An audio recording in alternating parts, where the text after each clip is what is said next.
오늘의 마지막 영상입니다. 집단 역학이요. 자, 185쪽의 중간쯤에 이런 게 있어요. 집단 역학을 변화하는 상황 속에서 집단과 개인이 행동하고 반응하는 방식이라고 얘기를 합니다.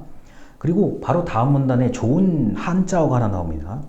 물리학에서의 자석, N극과 S극처럼 나름대로 역동적인 그런 모습이 있다라는 거.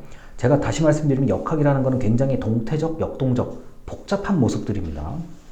자, 그 대표적으로 이걸 이제 컴퓨터 프로그램으로 처리 가능한 것 중에 하나가 소시오메트리, 사회, 메트리, 연결되어 있다는 거죠. 사회 연결망이에요, 이게.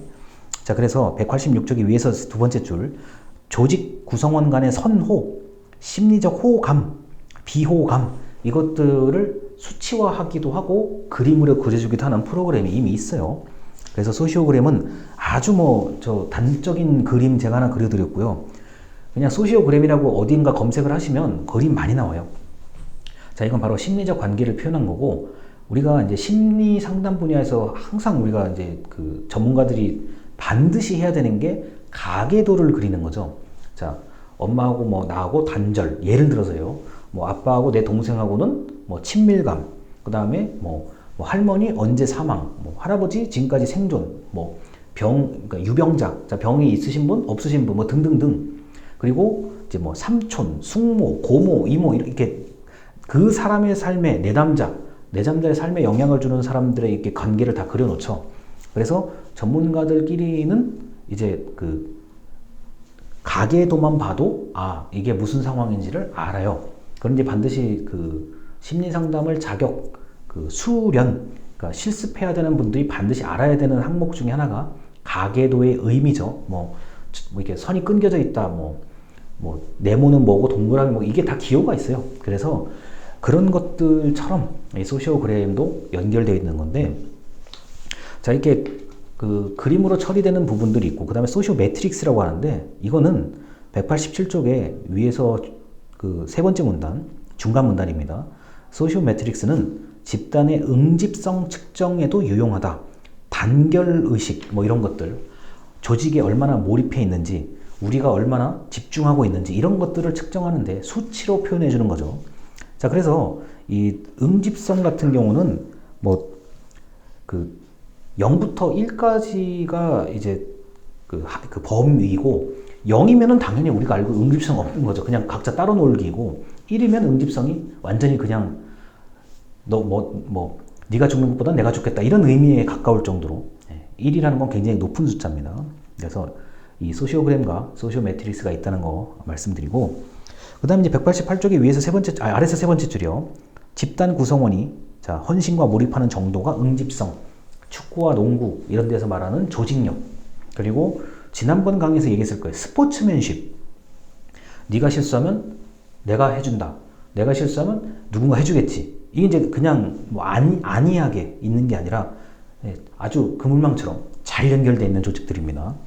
그래서 우리가 아무리 그 개인의 기량이 뛰어나다고 개인의 역량이 뛰어나다고 하더라도 조직이 그거를 받쳐주지 못하거나 아니면은 이거를 감싸지 못하면 답이 없죠.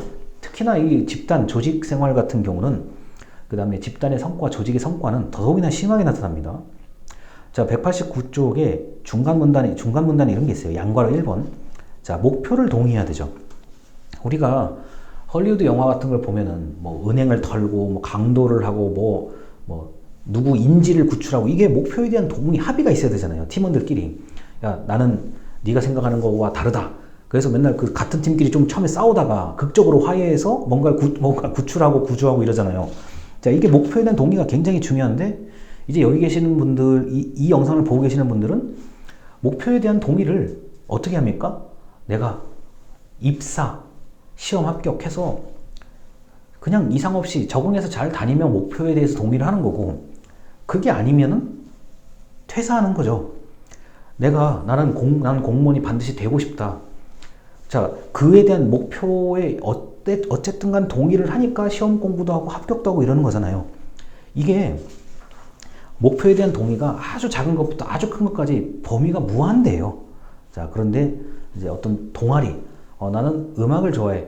음악 중에 무슨 음악? 그러면은 여기. 자, 난 등산을 좋아해. 그래. 산을 그러면은 싫어하는 사람은 애초에 그 집단에 가지도 않아요. 근처에도 안 갑니다. 이런 게 바로 그 아주 단순하고 묵시적, 일상적 동의라고 할 수 있어요. 그리고 190쪽의 맨 위에 줄에 호의적 평가. 아니, 이게 당연한 거 아니에요. 우리를 믿어주는 사람, 관리자가 믿어준다면 정말 다행인 거고, 안 믿어주면 사실 조직에서는 일을 못해요. 우리가 또 헐리우드 영화 예를 드는데, 자네가 수사를 한대 말이야. 수사가 어쩌고 저쩌고, 관리자 항상 나오잖아요. 좀 약간 어르신처럼 생긴 분들 나오잖아요. 자, 총하고 총을 여기다 내려놓고 나가게, 잠깐 휴식, 정직, 막 이런 거 얘기하잖아요.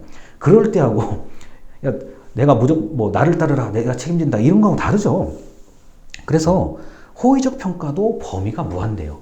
반대로, 비호감에 관련된 것도 범위가 무한대요. 이거를 어떻게 일일이 설명할 수가 없습니다.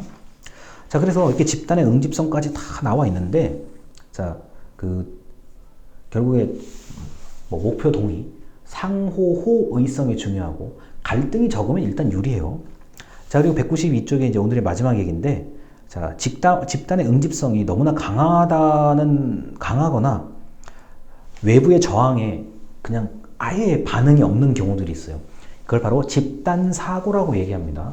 자, 집단사고는 똑똑한 사람들이 많이 모여있는, 그리고 그 인원이 안 바뀌는 집단에서 많이 일어나죠. 우리의 결정은 항상 옳아. 자, 우리는 다 찬성이지. 반대하면 넌 우리 집단이 있으면 안 돼. 우리 집단이 있을 만한 능력이 안 돼. 그거는 반대 있을 수가 없는 거야. 이게 집단사고예요. 자, 이게 너무 고착화되다 보면은, 자, 기업이 파산하거나 도산하거나 그냥 날아가 버리는 경우들이 있습니다. 외부의 비판, 외부의 자극에 전혀 반응을 안 해요. 네가 무슨 말을 하든 우리는 지금 잘 되고 있어. 걱정 마. 무조건 돼. 이게 집단사고예요. 그래서 집단지성.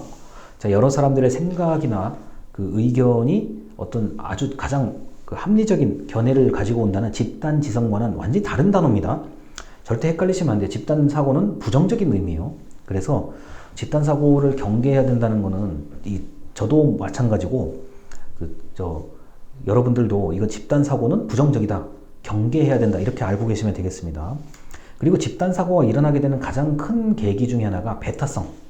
그러니까 집단과 집단을 이렇게 유연하게 이렇게 개방적이거나 연결해주는 사람, 링크. 집단과 집단을 이어주는 그런 사람들 있어야 되는데 좀 배타적. 가입. 우리가 정해놓은 기준에 맞으면 혹시라도 한번 가입을 시켜줄게. 이런 거예요. 굉장히 배타적이에요. 그리고 능력이 부족하면 아예 이런 집단에 들어올지도 못하고, 뭐가 부족하면 아예 배척해버리는 이런 경우가 바로 집단사고라고 할 수 있겠습니다. 그래서 이 소시오메트리, 자, 그리고 집단사고는 부정적인 의미다. 그리고 응집성은 일반적으로 상당히 좋은 의미, 목표를 동의하고 서로 호의적이고 갈등이 없으면 굉장히 유용하죠. 자, 그래서 집단과 집단 역학은 조직 행태에서는 참 중요하기는 한데, 이게 일일이 뭐는 뭐다라고 얘기를 하기에는 범위가 무한대요. 이건 무한대 범위예요. 그래서 교재에서도 그냥 이렇게 필요한 내용만 언급을 해놓은 건데, 저하고 같은 생각을 하신 거예요. 있으신 분들도요. 상황이 너무 다양해. 그래서 집단 안에 소집단이 있고, 소집단 안에 또 있을 수 있고, 집단 간 연결이 될 수도 있고, 환경과의 관계가 있을 수도 있고, 이거는 다양하다라고 보시면 되겠습니다. 그래서 집단 역학, 그 다음에 아까 얘기했던 카운셀 이온 개인 내면의 문제부터 이게 상당히 복합적으로 연결되어 있다. 이렇게 보시면 되겠습니다. 자, 오늘 강의 여기까지입니다. 감사합니다.